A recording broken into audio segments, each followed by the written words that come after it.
Buenos días a todos. Vamos a comenzar.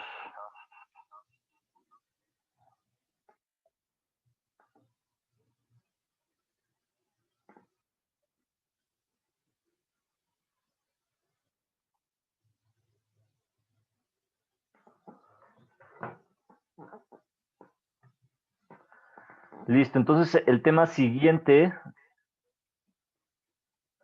va a ser curvas de declinación. Nada más haciendo una remembranza de lo que ya hemos visto. Regalen un segundo nada más.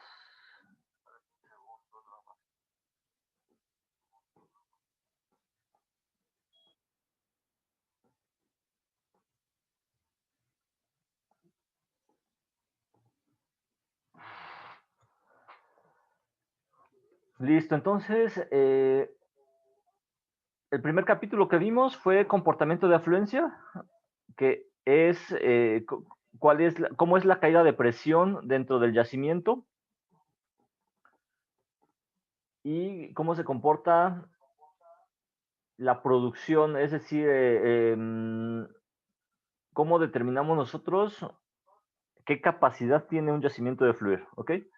Ese fue nuestro primer capítulo. El segundo capítulo lo que vimos fue cómo estimar curvas de IPR futuro, es decir, nosotros dentro de este comportamiento de afluencia, nosotros vamos a tener curvas de IPR futuro, es decir, el comportamiento de lo que va a pasar dentro de un cierto tiempo en el que la presión de estática decline. Luego, el tercer capítulo, lo que vimos fue el daño que puede ocurrir dentro de la formación, ¿ok? Ahora, nuestro siguiente tema es curvas de declinación. Entonces, para curvas de declinación, ya no nos vamos a meter con lo que es el yacimiento como tal, ¿ok? Así que vamos a iniciar con el capítulo.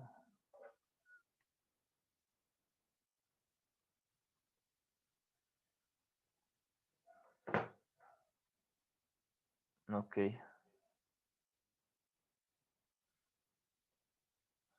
Listo, entonces, ¿qué ocurre con lo de las curvas con las curvas de declinación? Nada más regálenme un segundo.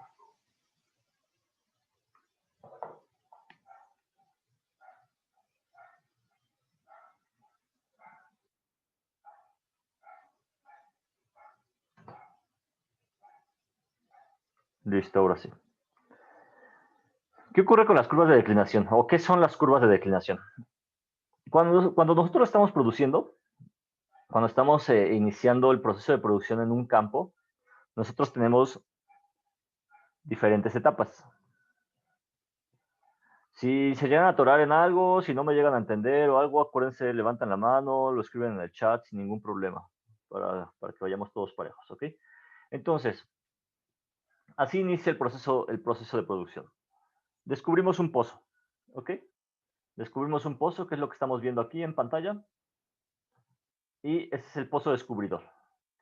Nosotros estamos explorando. Encontramos un pozo que tiene aceite y le vamos a llamar pozo descubridor. Ese mismo pozo descubridor, nosotros ya encontramos que sí tiene aceite. Evaluamos. ¿Qué es lo que hacemos? Evaluar si realmente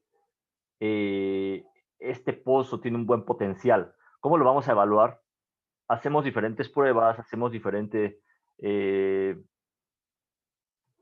pruebas de alcance extendido, es decir, pruebas de presión, evaluamos el potencial del pozo, estimamos curvas de IPR, le sacamos PVTs, le sacamos núcleos, lo evaluamos estáticamente, lo evaluamos dinámicamente, le hacemos registros geofísicos, etcétera, y evaluamos y realmente determinamos que este pozo, que este pozo de evaluación tenga un buen potencial y que pueda ser explotable. ¿Ok? Entonces, en esto, vamos a estar en esta etapa, ¿ok?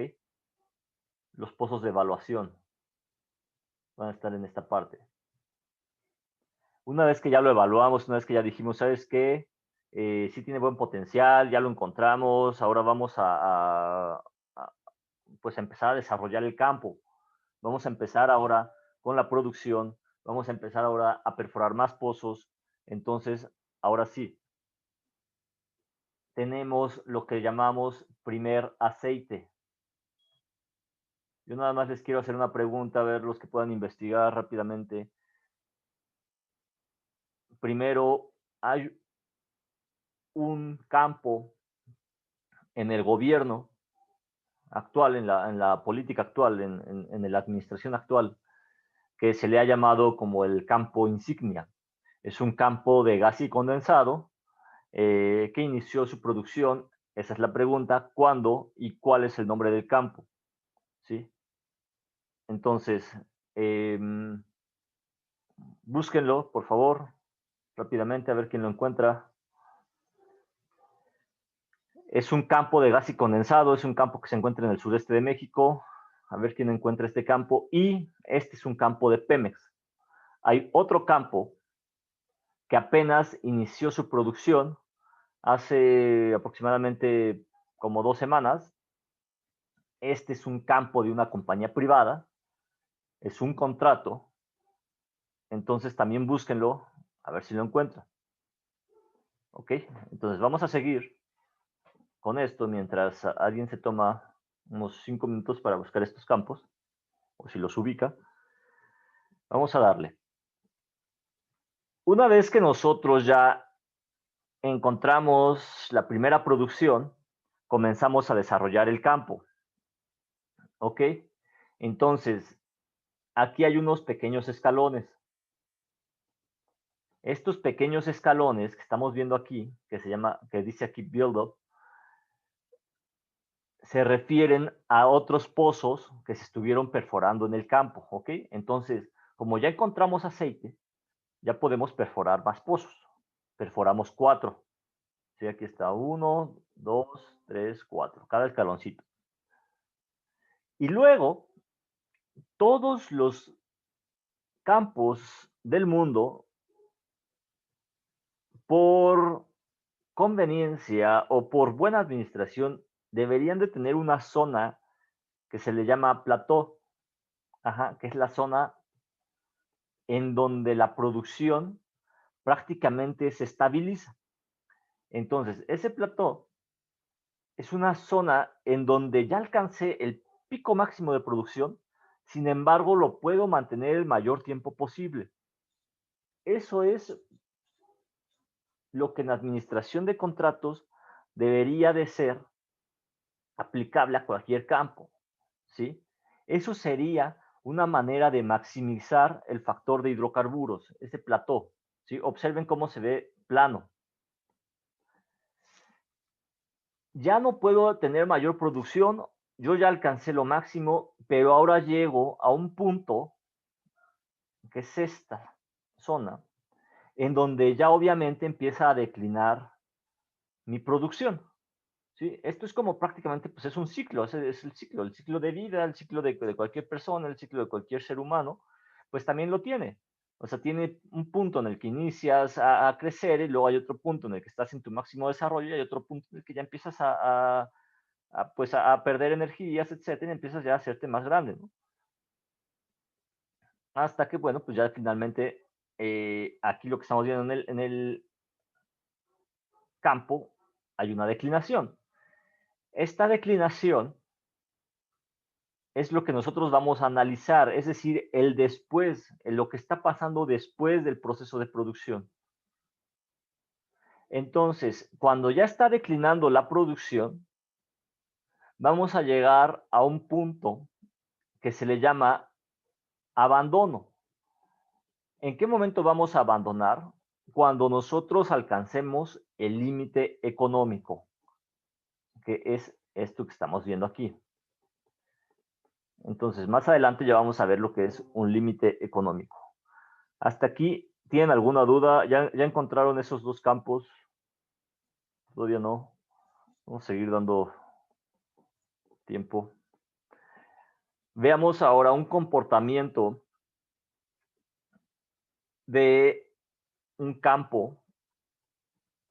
Este es un campo teórico, pero lo que tenemos que ver aquí es el comportamiento de declinación.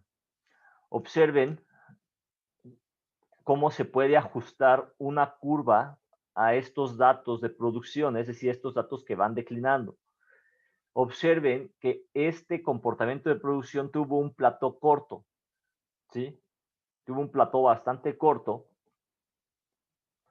y no es lo que teóricamente debería de verse de una manera extendida, ¿ok? No se formó como tal esta zona horizontal. Ahora, aquí lo que dice, la última producción fue antes del 2010, ¿sí? A un gasto de 148 barriles por día. Sin embargo, el gasto de abandono hoy en día es de 105 barriles por día. Es decir, que se le agregaron 21 meses más. El gasto al 2010, 148 barriles por día. El gasto al día de hoy, 105 barriles por día. Gasto de abandono. Ahora, yo les pregunto, ¿por qué cambió este gasto de abandono? ¿Por qué es diferente? ¿Por qué antes era 148 y ahora es 105?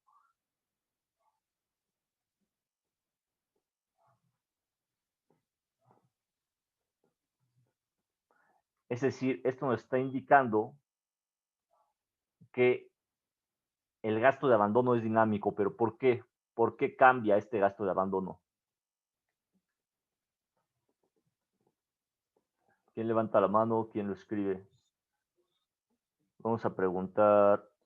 A ver, Daniel, Brian, Martínez Lule, por los cambios en el valor económico del hidrocarburo que traemos, sí, sí es uno. Me estás diciendo aquí del hidrocarburo que tenemos, pero hay otro factor también. Adelante, bajaste la mano, ¿dónde estabas?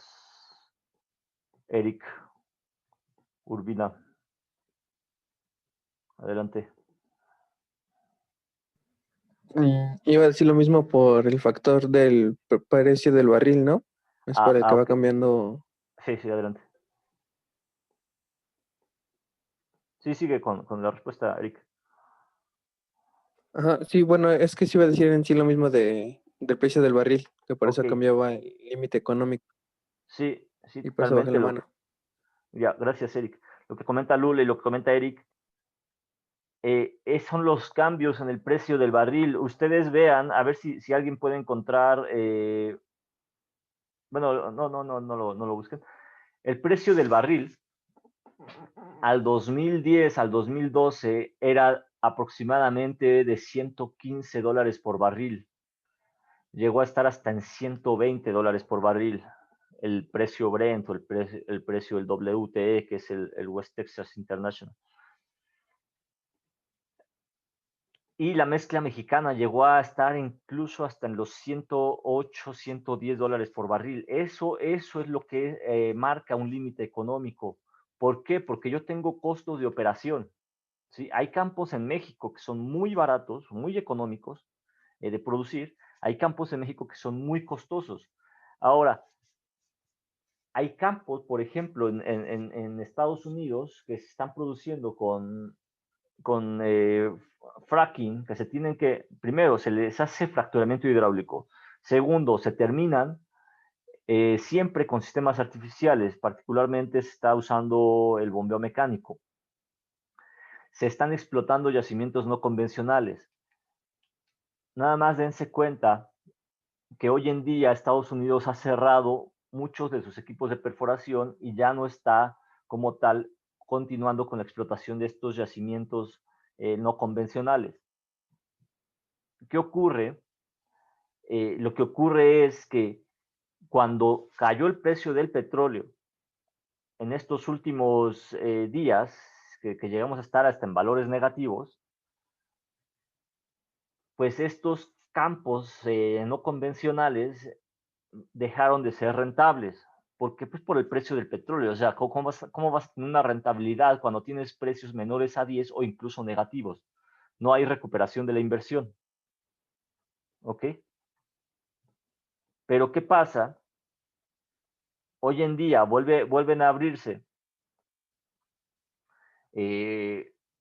más bien, vuelve a incrementarse la producción, vuelve a incrementar la demanda de petróleo, incrementa el precio otra vez, y al incrementar el precio, pues otra vez este límite económico, si estábamos en este punto, que es, vamos a poner aquí, que sea $40 por barril, pero ahora ya tenemos nuestro precio en 50, pues entonces tú ya puedes volver a empezar a abrir pozos, volver a empezar a perforar, vuelves a empezar otra vez a invertir en infraestructura, y así es como se maneja el límite económico, ¿sí? Es decir, está en función del precio del hidrocarburo, pero también está en función de qué tanto tú optimizas tus costos. Mientras más optimices un costo de producción, pues más barato va a ser extraer ese hidrocarburo y puedes estar compitiendo contra un precio de hidrocarburo pues bajo. ¿Ok? Entonces, así es como se maneja el límite económico, por eso es dinámico. En este caso, aquí estamos en 148 barriles por día y aquí ya estamos en 105. Y si se economizara todavía más el costo de producción, pues a lo mejor ya no son 105 barriles por día, sino a lo mejor podríamos llevarlo hasta 40 barriles por día. Entonces, se podría extender esta declinación, ¿sí? Y se extienden más años, se continúa produciendo reserva, ¿ok? Entonces, Abel ya nos mencionó uno de los campos, sí, es correcto, es Ixachi. Ixachi es que le han llamado uno de los campos insignia, o se le llamaba en campos insignia de la actual administración, del actual gobierno. Ixachi está en desarrollo. Ixachi es un campo que todavía está en esta etapa, ya no de evaluación, ya está en una etapa de desarrollo, pero está en proceso eh, pues de incrementar su producción, ¿sí? ¿Saben en qué año comenzó su explotación? Igual, Eric, sí, hay otros campos que son Oakley, Check. En realidad hay 17 campos, que el gobierno actual les puso el ojo para desarrollarlos e inició este desarrollo. Entre ellos también hay otro que se llama Mulach. Estos campos están en proceso de incrementar su producción, pero algunos de estos, bueno, son bastante complicados, están teniendo algunos problemas para dar la producción que se había estimado, pero pues son campos que están en este proceso, en esta etapa de desarrollo, ¿ok? Ixachi es este campo que yo les decía, Mulach es uno de los campos de hoy en día que está dando buenos resultados. Y bueno, campo insignia, lo que comentas, Eduardo, pues el campo insignia Acal, digo, este fue hace ya muchos años, ¿no? O sea, en realidad este campo ya prácticamente ya no figura hoy en día en cuestión de producción, compitiendo, por ejemplo, ya con otros campos que ya están dando mucha más producción. Cantarell ya es un yacimiento maduro, ya es un yacimiento que ya está en esta etapa, es decir, en esta etapa de declinación. Ya Cantarell dio lo que tenía que dar, se le extrajo lo que se le tenía que extraer, se le hizo mala administración, sí, por supuesto, eso ya es un hecho comprobable, pero ya pasó por esta etapa de declinación, ¿sí? Y ya está en esta etapa. Y sí, efectivamente, en 1997 Cantarell inició su explotación.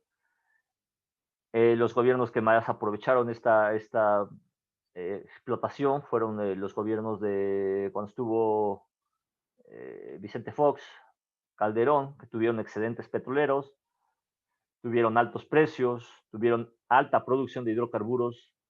Entonces, pues a ellos les tocó el boom de Cantarell. También tocó acabárselo a aquellos que estaban administrándolo, en teoría, en aquel tiempo. Y bueno, Abel Ortega Isachi empezó en el 2017. Sí, en el 2017 inició su producción. ¿Ok?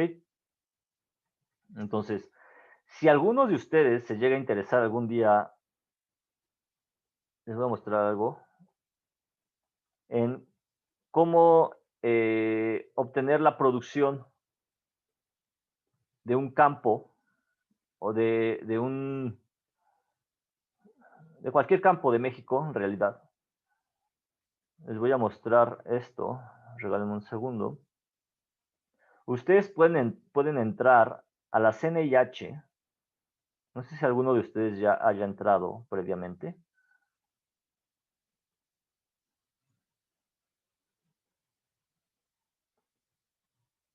Aquí están.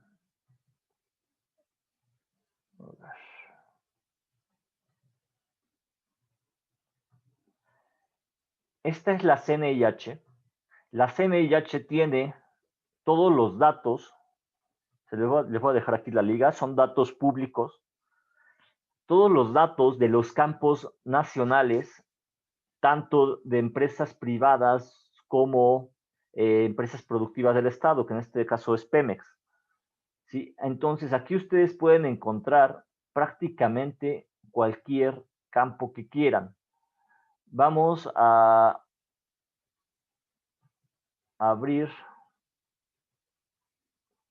producción por campo.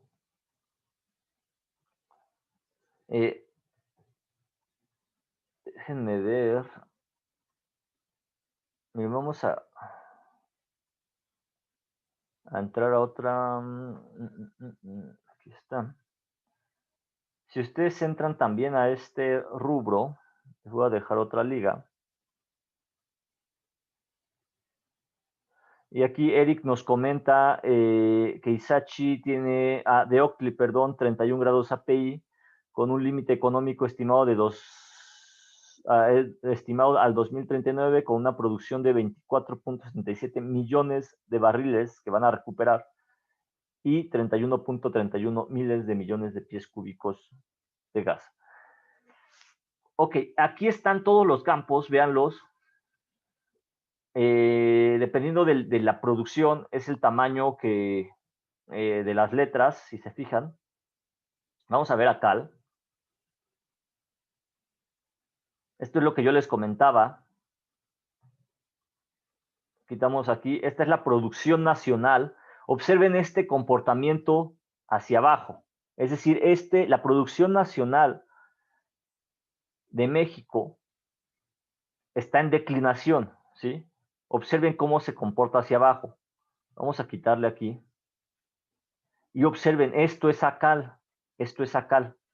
Ya está en un comportamiento de declinación, pues a la baja. Bueno, o está en un comportamiento que ya presenta una declinación. Eso es a lo que yo me refiero. El tema que nosotros estamos viendo, que nosotros vamos a ver, es para analizar este comportamiento de producción. Por eso es importante. Ese comportamiento de producción se da con datos reales, con datos puntuales de lo que ha ocurrido, en este caso es desde el 2016 hasta el 2020, ¿sí? Vamos a ver otro campo. Vamos a ver un campo que apenas se encuentra en desarrollo. Me parece que Ayatsil apenas está en proceso de desarrollo. Y aquí está, observen a Ayatsil. Ayatsil está en un incremento. ¿Por qué? Porque se están perforando más pozos, se están terminando todavía y todavía tiene un plan de desarrollo que va a permitir continuar explotando este yacimiento, pero va a la alta, ¿sí? Su producción va a la alta. Vamos a ver ahora el otro campo que yo les decía que es Mulach, que es de los campos que se inició a producir en el 2019. ¿Dónde está? Aquí está Mulach. Observen Mulach, que es también de los campos que se le está llamando campos estratégicos del gobierno. Y observen cómo va a la alta. Ha dado buenos resultados. Ha dado buenos resultados. Actualmente tiene 31,000 barriles de producción. ¿Sí? Pero ahora veamos uno de los campos que pues ya pues tiene bastantes años de haberse producido. Este campo tiene desde el 74 más o menos, que es Artesa. ¿Dónde está Artesa? Aquí está Artesa.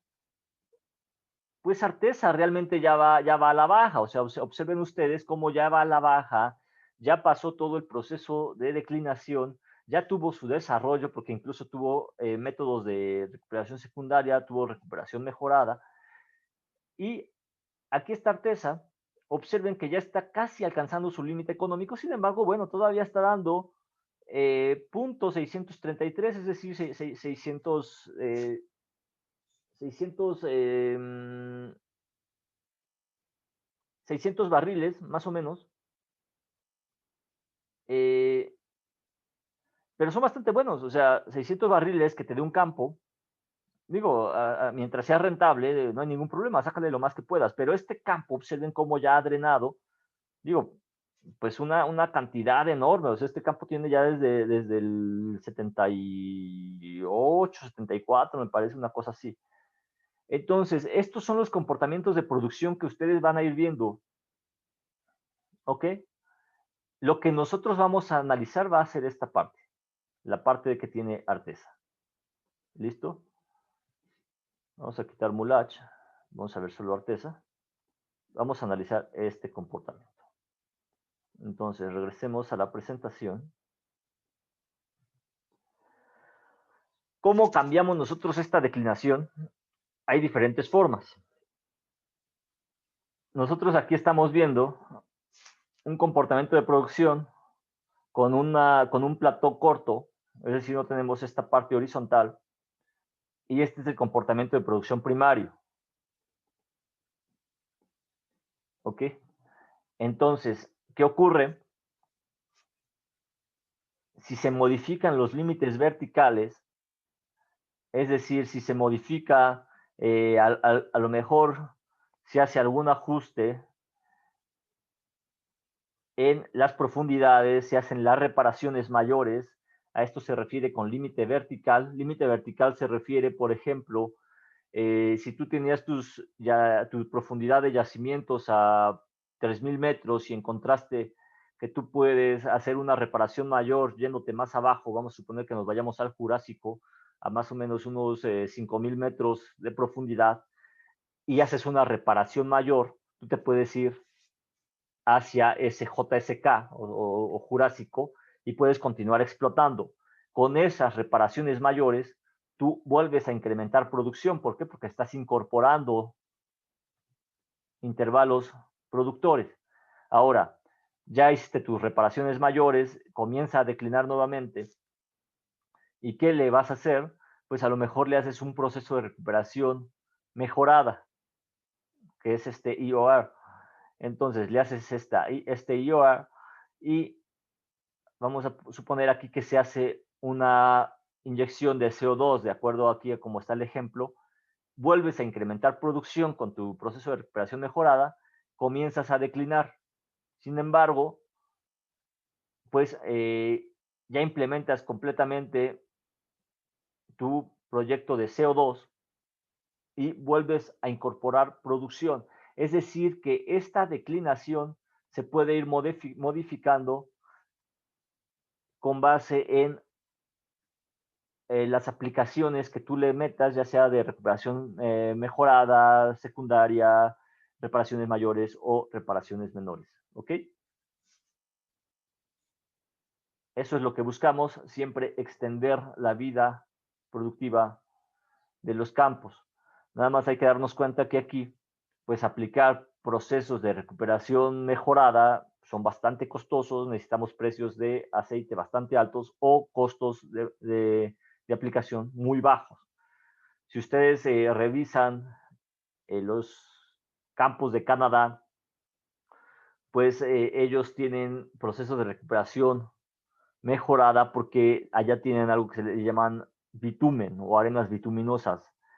Son aceites, o sí son aceites de 4 API, 2 API, 5 API, extra pesados, y para poder hacerlos fluir, o prácticamente no son fluyentes, sino más bien para poder mover este hidrocarburo, pues tienen que utilizar primero procesos de recuperación mejorada y segundo, tienen que calentar las líneas para transportarlas de un punto a otro, ¿ok?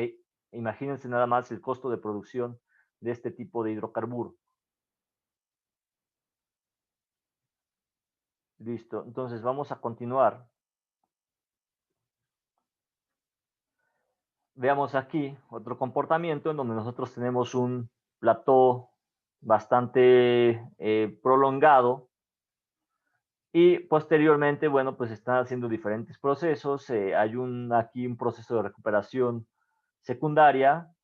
Cuando ustedes vean este nombre aquí que dice water breaks through, quiere decir que se dice un proceso de recuperación secundaria y que el agua ya irrumpió, ya se empezó a observar en los pozos productores y entonces, bueno, se cierran estos pozos, continúa el proceso y después se le hace que se le llama la inyección alternada de gas. Entonces es un WAC. Aquí se inicia esta inyección y luego observemos que aquí marca que hay otro plató, es decir, hay un plató más pequeño, pero aquí es cuando ya se inicia como tal esta inyección de gas y es parte del método de recuperación mejorada, pero observen cómo la línea roja lo que hace es extender o incrementar esta producción de hidrocarburos en comparación con lo que traíamos con la línea azul. ¿Sí? Si nosotros nos hubiéramos quedado así como veníamos, pues hubiéramos producido menos. ¿Y qué nos va a reducir? Nos va a reducir nuestra NP. Es decir, con lo azul nada más recuperaríamos menor NP que con lo rojo. Nosotros siempre buscamos incrementar este NP. ¿Para qué? Pues para incrementar nuestro FR. ¿Ok? Entonces, regálame un segundo porque en este momento estoy aplicando el examen extraordinario. Nada más, regálame un segundo que tienen aquí algunas dudas.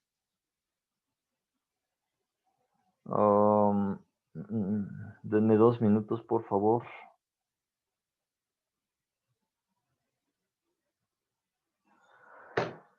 Listo, a ver qué me preguntan. A ver, ahora, ¿por qué declinan los yacimientos? Bueno, pues porque hay pérdida o disminución en la presión, es decir, empieza a declinar la presión de una manera natural.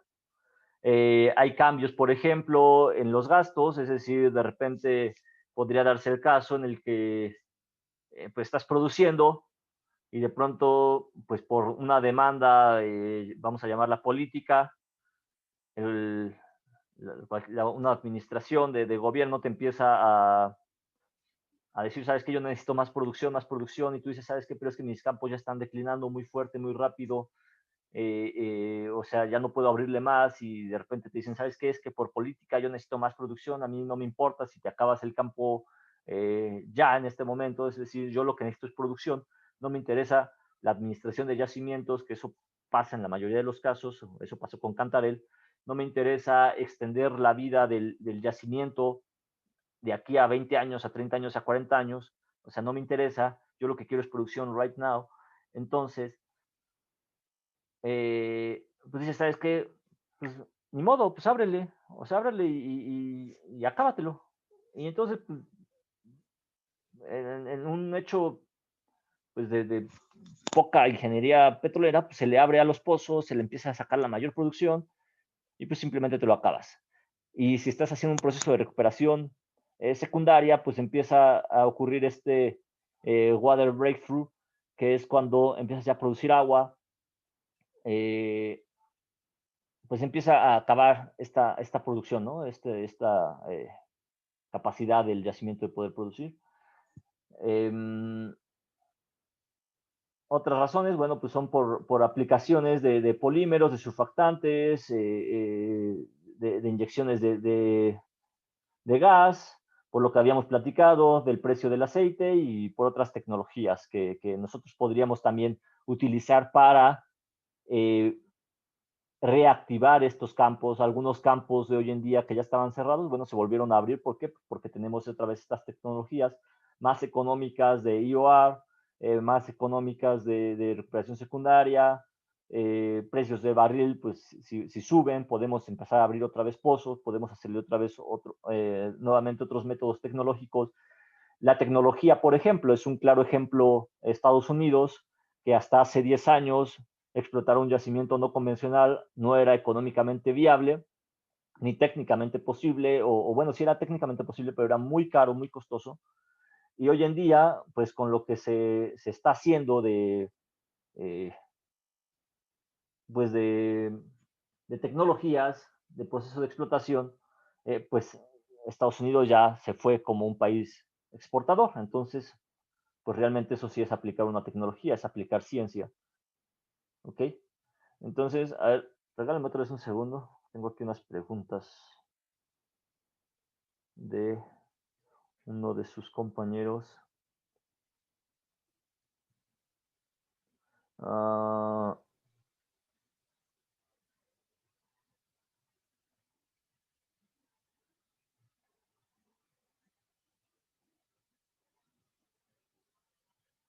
a ver.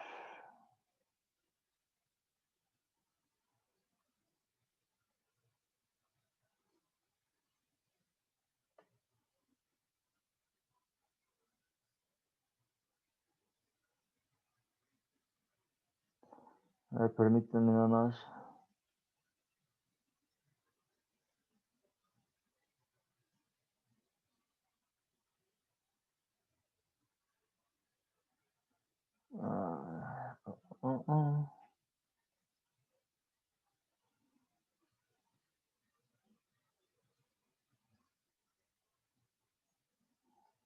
Regálame un segundo, ¿eh? Estoy aquí nada más contestando una pregunta de uno de sus compañeros.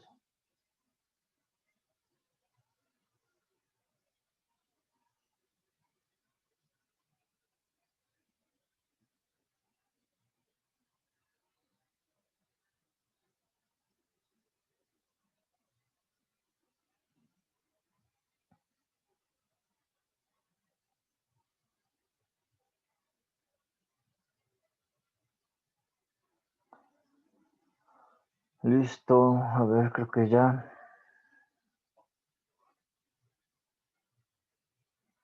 Ok. Ahora, ¿cómo se determina este comportamiento de declinación? Pues hay muchos métodos, bueno, no hay muchos métodos, hay 4 métodos que prácticamente nos sirven para determinar este comportamiento de declinación.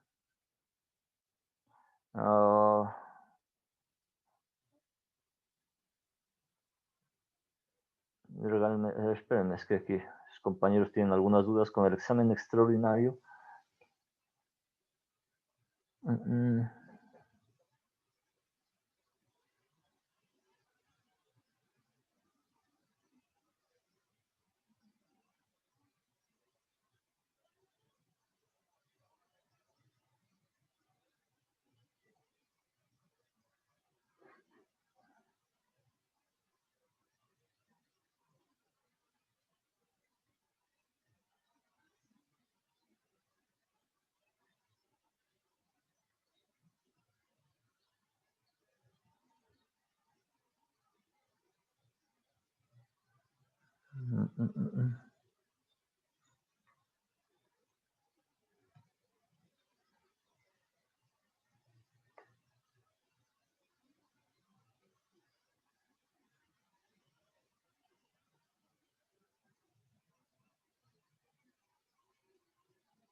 Listo. A ver si ya. Porque ya se acaba a las 9, les queda media hora y pues apenas van calculando el primer paso. A ver, entonces, estábamos viendo, tenemos 4 métodos, tenemos el método volumétrico, tenemos la ecuación de balance de materia, tenemos lo que es simulación de yacimientos, es decir, nosotros estamos usando métodos numéricos y tenemos curvas de declinación. Nosotros vamos a ver esta parte de curvas de declinación. Hay una materia en su plan de estudios que se llama simulación numérica de yacimientos. También cuando ustedes están viendo, por ejemplo, estas materias de comportamiento de yacimientos, ven aquí lo que es materia, balance de materia, y también ven cálculos volumétricos. Nosotros en esta materia de productividad de pozos vamos a ver curvas de declinación. ¿Ok? Listo. Entonces, ahora, ¿qué ocurre con el cálculo volumétrico? Pues, ¿qué ventajas nos da? Este sale a partir de lo que es la lectura de registros geofísicos y de análisis de núcleos. Entonces, a partir de ahí, pues se hacen cálculos del volumen original de aceite que nosotros tenemos.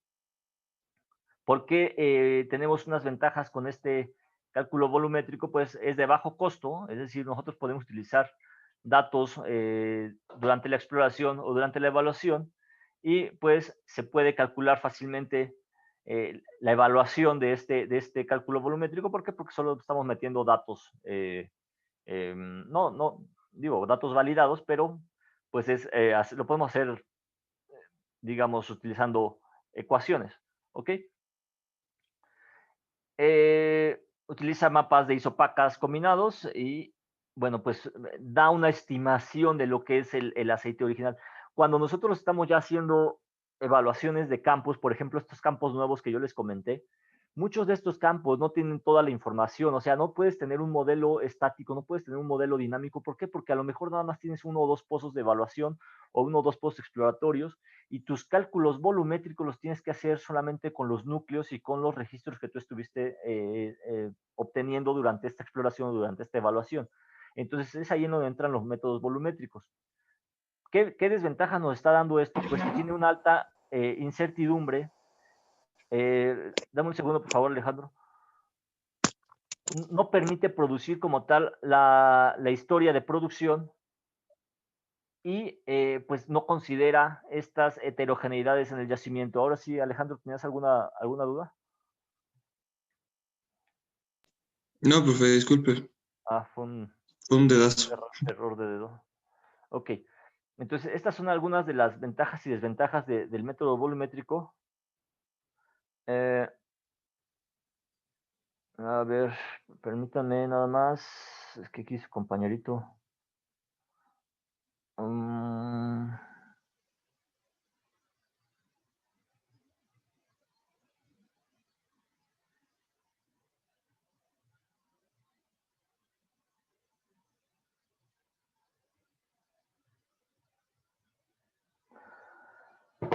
Listo, entonces, eso es el método volumétrico. Cuando aplicamos balance de materia, bueno, pues igual tiene sus ventajas. También hay modelos matemáticos que ya permiten determinar estos métodos de balance de materia y permiten estimar este volumen original de aceite. Lo mismo, es de bajo costo, permite hacerlo en tiempos rápidos debido a que es un método lineal o es un método que permite graficarlo, pero este método sí considera la historia de producción y también incluye datos PBT, ¿ok? Y este se puede aplicar en yacimientos que tienen una permeabilidad de moderada a alta, es decir, que no lo podríamos aplicar en yacimientos no convencionales, que es lo que pues ocurre mucho ahorita, hoy en día en Estados Unidos, ¿verdad? En el Eagle Ford o en Midland, que son yacimientos no convencionales. ¿Qué necesita? Pues necesitas un factor de recuperación para estimar las reservas y pues esto que les comenté para yacimientos ya con baja permeabilidad, pues no es aplicable realmente. ¿Ok? La simulación numérica no han llevado materias, creo, o la están llevando. No sé si algunos ya las llevaron, pero ustedes ya saben que pues, ¿qué implica una simulación numérica? Más costo, más tiempo, conocer el modelo geológico en 2D y en 3D. Necesitas especialistas, es decir, necesitas personal especializado, ingenieros especializados en simulación numérica que te permiten hacer un buen modelo. Esto incrementa los costos.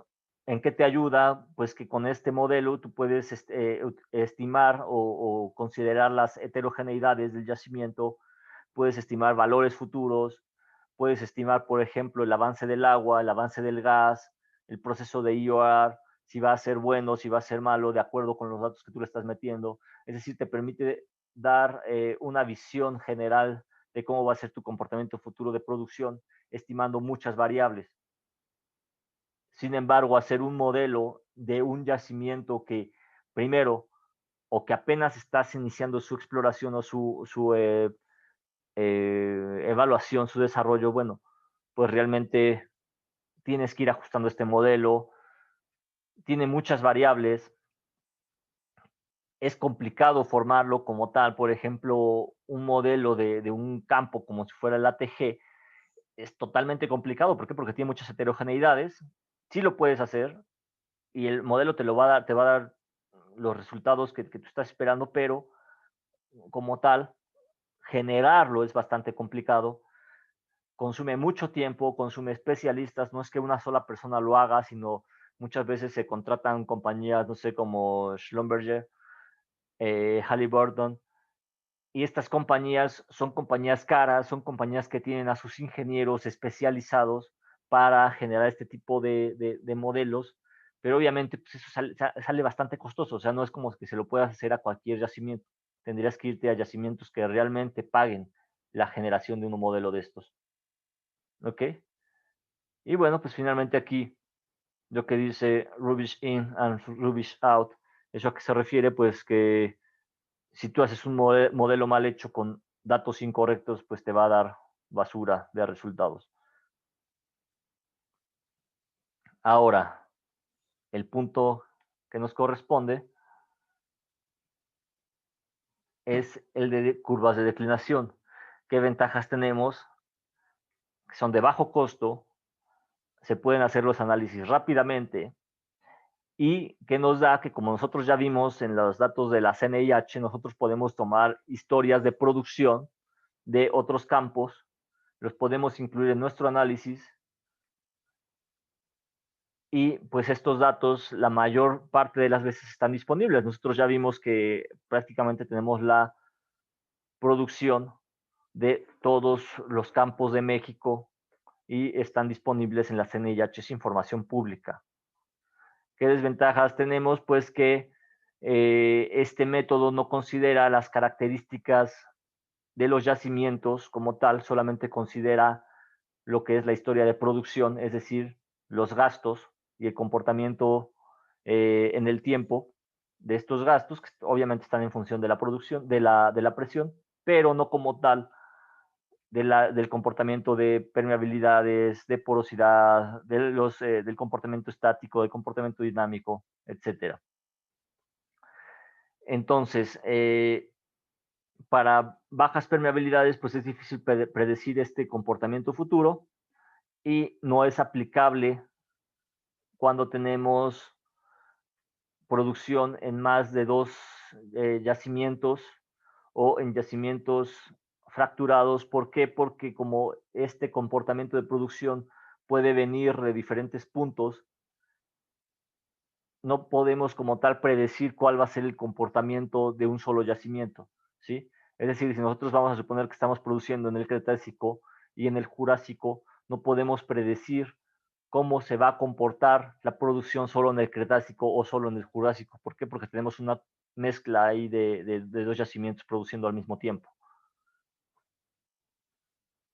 Y pues en muchos casos esto sí ha llegado a pasar, en casos ya aplicables, no siempre hacen match lo que son las curvas de declinación o el comportamiento de declinación con curvas respecto de lo que nosotros estimamos con balance de materia.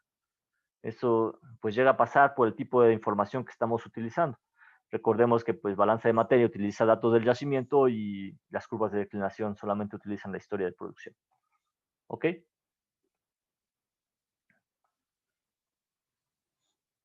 Listo, ¿hasta aquí alguna duda?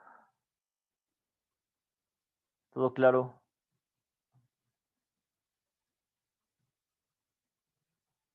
Ok. Entonces ya ahora sí, vamos a meternos a qué necesitamos nosotros conocer para poder utilizar estas curvas de declinación.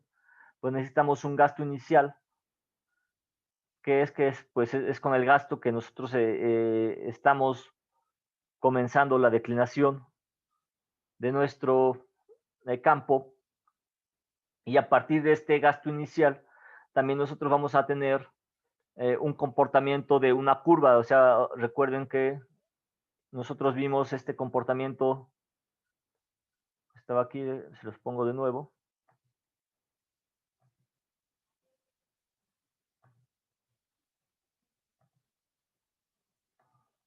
Tenemos el gasto inicial, viendo este campo que es Artesa, el gasto inicial, pues vamos a tomar lo que son 16,000 o 16.597 o 16,000 barriles.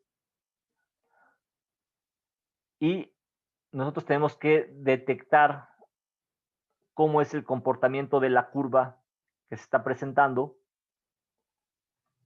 A partir de ese comportamiento, nosotros vamos a trazar algo que se llama rapidez de declinación, ¿sí?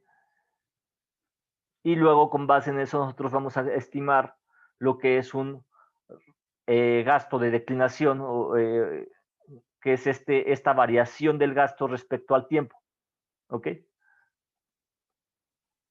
Entonces, hubo una persona de apellido Arps que comenzó a realizar estas curvas que se le llaman coloquialmente curvas de Arps. Las curvas de Arps pues se generaron aquí, como lo dice, más o menos entre 1945 y 1956, y a la fecha se siguen usando. Entonces, en realidad estas curvas son a través de un comportamiento estadístico. ¿Por qué? Porque lo que les comenté, que no considera lo que son las condiciones del yacimiento, ¿ok? Entonces, la rapidez de declinación, pues, ¿qué es? Pues va a estar definido como el inverso del gasto respecto de la variación del gasto contra el tiempo, ¿ok? Entonces, también estas curvas van a tener un exponente que va a estar definido como B igual a este inverso de la declinación respecto al tiempo. Nosotros ya vamos a ver más adelante a qué nos referimos con esto. Esta es la explicación matemática de cómo se determinan estos datos, pero prácticamente nosotros tenemos que enfocarnos en esta parte, que es la declinación. ¿De dónde proviene? Pues viene de integrar esta B hacia dos valores. DI es la declinación inicial y D es la declinación actual. Declinación inicial me refiero a el primer valor con el que está, vamos a recordarlo. Si nosotros tenemos este comportamiento de declinación, en este punto sería la declinación inicial, y estas tangentes que vendrían aquí serían la declinación, el comportamiento de declinación que ya tendríamos, ¿ok? Este es el gasto y este es el tiempo. Listo. Finalmente, haciendo la integración, haciendo todas estas operaciones, pues llegamos a esta expresión, que es D igual a DI sobre 1 más B, que es la constante de declinación, por DI por T, ¿no? Nosotros ya cuando vemos ejercicios vamos a comprender de una mejor manera estos conceptos matemáticos. Nada más aquí es para que sepan de dónde están saliendo, pero pues no me voy a meter a detalle aquí a la parte matemática, pues ya está escrito. Ustedes lo pueden encontrar. Y bueno, todo parte de la solución línea fuente, en donde se considera primero de un punto el comportamiento de un pozo de flujo radial, o bueno, más bien con un comportamiento radial, y posteriormente pues haciendo ya lo que es toda la integración de este comportamiento, se hace todo el arreglo matemático y finalmente nosotros vamos a llegar a ciertas expresiones que son las que vamos a buscar, y una de ellas es esta expresión, ¿ok? En donde pues Ct es la compresibilidad total y N y es la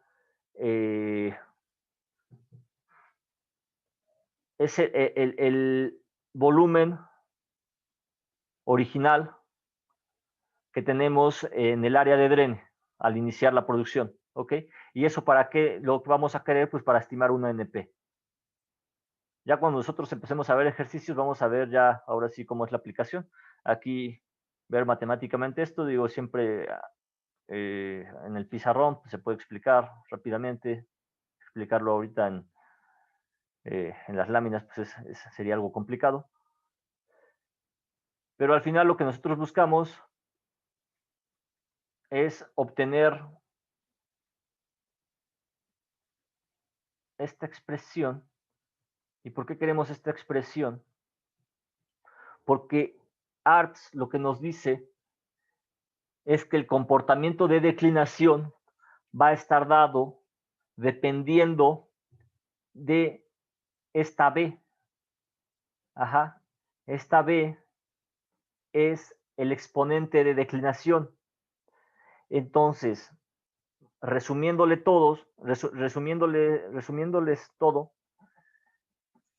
prácticamente aquí el tipo de curva va a depender de esta B.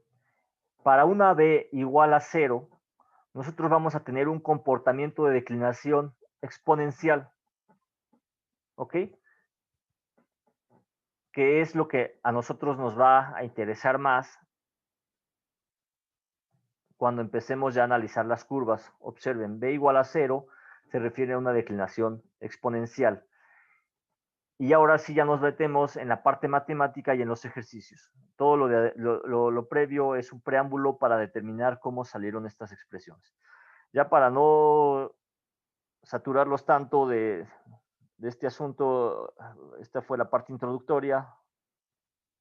No sé si tienen alguna duda hasta aquí. Yo creo que a lo mejor es un tanto confuso de manera inicial, pero ya cuando empecemos a hacer los ejercicios ya va a quedar más claro cómo es la aplicación de estas curvas. Nada más lo que tienen que llevarse por ahora no es esta parte matemática, esto pues va a quedar ya más claro posteriormente, pero es para qué nos van a servir estas curvas y en dónde las vamos a aplicar. ¿Ok? Si tienen alguna duda, algún comentario, adelante.